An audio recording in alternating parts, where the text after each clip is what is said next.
Data entry क्या है और इसे कैसे करें। हाय एवरीवन, मैं राजन चौधरी। आज बात करेंगे डाटा एंट्री की पूरी जानकारी। दोस्तों, आपने डाटा एंट्री का नाम सुना होगा। डाटा एंट्री जॉब आजकल सभी ऑनलाइन कंपनियां ऑफर करने लगी हैं और इसके अलावा इस जॉब को ऑफलाइन भी किया जा सकता है। इस काम की संभावना इसलिए बढ़ती जा रही है कि अब लगभग सभी कंपनियां ऑनलाइन होती जा रही हैं एंड मार्केट में भी लगभग सभी छोटे मोटे व्यापारी अपना पूरा लेखा जोखा अब कंप्यूटर में रखने लगे हैं। अब ऐसे में जिन कंपनियों या व्यापारियों के पास काम ज्यादा होता है तो वो अपने डेटा को एंट्री करने के लिए जॉब ऑफर करती हैं और इस टाइप के डेटा में लिखने से लेकर के इमेज एंड वीडियो भी शामिल रहते हैं। तो चलिए दोस्तों, अब जानते हैं कि डाटा एंट्री जॉब क्या होती है एंड इसके लिए क्या करना होता है। सबसे पहले हम जानेंगे कि डाटा एंट्री जॉब क्या होती है। आप कंप्यूटर पर कोई भी काम करते हो, चाहे वो फाइल टेक्स्ट फॉर्मेट में हो या इमेज हो या वीडियो हो, उसे कंप्यूटर में सेव करना, उसे किसी सॉफ्टवेयर के थ्रू एंट्री करना ही डाटा एंट्री कहलाता है। यह डाटा एंट्री सभी की सभी कंपनियों के अलग अलग तरह से हो सकते हैं। किसी कंपनी में सिर्फ टेक्स्ट फॉर्मेट में डाटा एंट्री करना होता है, तो किसी के नंबर फॉर्मेट में, तो किसी के इमेज एंड टेक्स्ट में। कंपनीज के सभी रिकॉर्ड लगभग इन्हीं फॉर्मेट में होते हैं। ये ऑनलाइन एंड ऑफलाइन दोनों हो सकते हैं। बड़ी कंपनियों में डाटा एंट्री करने के लिए ऑपरेटर रखे जाते हैं क्योंकि उनका डाटा बहुत ज्यादा होता है जिसे मैनेज करना बहुत जरूरी होता है। अब इतने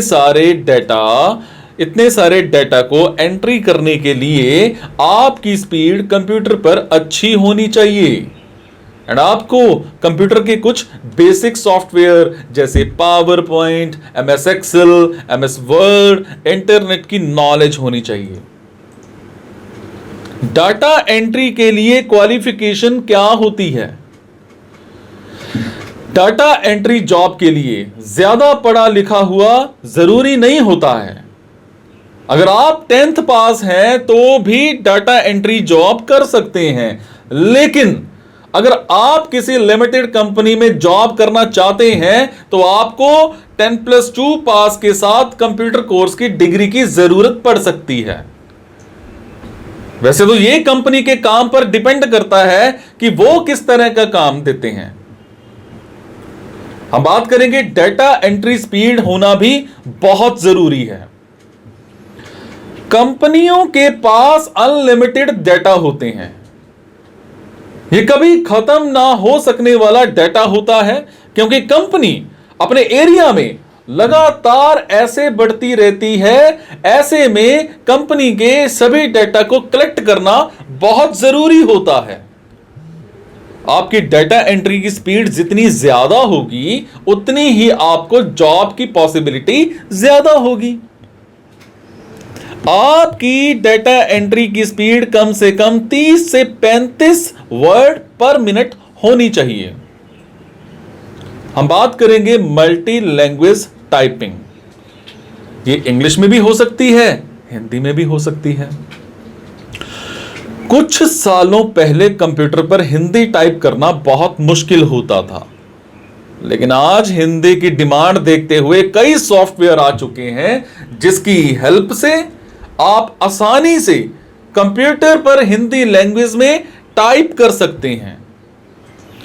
गूगल इंडी की कीबोर्ड जो है उसकी हेल्प से आप इंग्लिश में टाइप कर सकते हैं। आपको बड़ी इसमें हेल्प मिल सकती है और आपको हिंदी के अलावा इंग्लिश में टाइपिंग करना भी आना चाहिए एंड आपको हिंदी एंड इंग्लिश लैंग्वेज की पूरी नॉलेज होनी चाहिए। कंप्यूटर की नॉलेज होना बहुत जरूरी है, क्योंकि डाटा एंट्री का पूरा काम कंप्यूटर पर ही किया जाता है। इसलिए आपको कंप्यूटर की बेसिक जानकारी होनी बहुत जरूरी है, बहुत जरूरी है। अगर आपको कंप्यूटर की जानकारी नहीं है तो सबसे पहले आपको कंप्यूटर कोर्स करना आना चाहिए। अब कंप्यूटर पर mainly MS Word, PowerPoint, Excel की प्रॉपर जानकारी होनी चाहिए, क्योंकि लगभग सभी डाटा एंट्री का काम इन्हीं सॉफ्टवेयर के थ्रू किया जाता है। हम बात करेंगे डाटा एंट्री किस टाइप से किया जाता है। अगर डाटा एंट्री की हम बात करें तो ये 3 टाइप से किए जाते हैं। पहला वो होता है जिसमें आपको किसी कंपनी के थ्रू दिया गया फॉर्म भरना होता है, और ये फॉर्म कई टाइप के हो सकते हैं। ये ऑफलाइन एंड ऑनलाइन दोनों हो सकते हैं। हम बात करेंगे दूसरे तरीके की। दूसरे तरीके में आपको MS Word, MS PowerPoint, Excel इन जैसे सॉफ्टवेयर्स के थ्रू डाटा को फाइल बना करके सेव करना होता है। ये कई टाइप से किया जाता है, और किसी डाटा में आपको चार्ट बनाना पड़ता है, तो किसी में आपको सिर्फ राइटिंग का काम होता है, और तीसरे तरीके में किसी पीडीएफ फाइल को टेक्स्ट फाइल में बदलना होता है। यानी आपको पीडीएफ फाइल उसको राइटिंग करके उसे टेक्स्ट में कन्वर्ट करना होता है। यह ऑनलाइन या ऑफलाइन दोनों तरह से हो सकता है। इस जॉब में कितना कमाया जा सकता है, ये तो आपके काम पर डिपेंड करता है ना, कि आप किस तरह की डाटा एंट्री जॉब चाहते हैं। वैसे तो प्राइवेट सेक्टर में डाटा एंट्री ऑपरेटर की सैलरी लगभग 10,000 से 12,000 होती है, और अगर आप डाटा एंट्री को जॉब पर पेज के हिसाब से पैसे लेते हैं तो सैलरी से ज्यादा कमा सकते हैं। और अगर लिमिटेड कंपनी में इस जॉब के लिए आपको 25,000 से कम नहीं मिलने वाले। हम बात करेंगे क्या ऑनलाइन डाटा एंट्री जॉब के लिए अप्लाई कर सकते हैं। दोस्तों, इसके लिए मैं कुछ नहीं कह सकता, क्योंकि आज डाटा एंट्री जॉब को लेकर के यंगस्टर्स में काफी एक्साइटमेंट देखी जाती है, और यही कारण है कि कुछ फेक कंपनियां डाटा एंट्री जॉब को लेकर के एडवर्टाइजमेंट जारी कर देती हैं, और कई लोग अप्लाई कर देते हैं। तब ये कंपनियां डाटा एंट्री जॉब ऑफर तो करती हैं, पर जिस फाइल की डाटा एंट्री करनी है उसे बेचने लगते हैं। यानी अगर आप इस काम को करना चाहते हैं तो आपको पहले कॉपी की फीस देनी होगी, तब जा करके आपको ये कॉपी दी जाएगी, जिसे आपको टेक्स्ट या किसी फॉर्मेट में एंट्री करनी है। तब वो पैसे देने की बजाय पैसे लेने लगते हैं।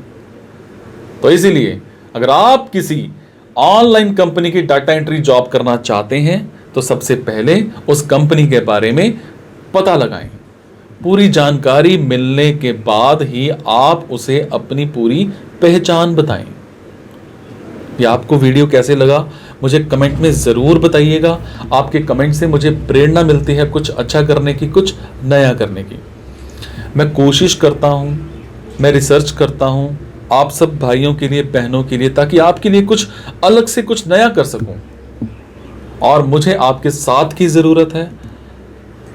साथ जब आप इस वीडियो को लाइक करते हैं, जब आप कमेंट करते हैं, जब आप शेयर करते हैं, तो मेरा उत्साह और बढ़ता है कुछ और अच्छा करने के लिए। Thank you so much. Be happy, मुस्कुराते रहिए और सभी को मुस्कुराहट देते रहिए।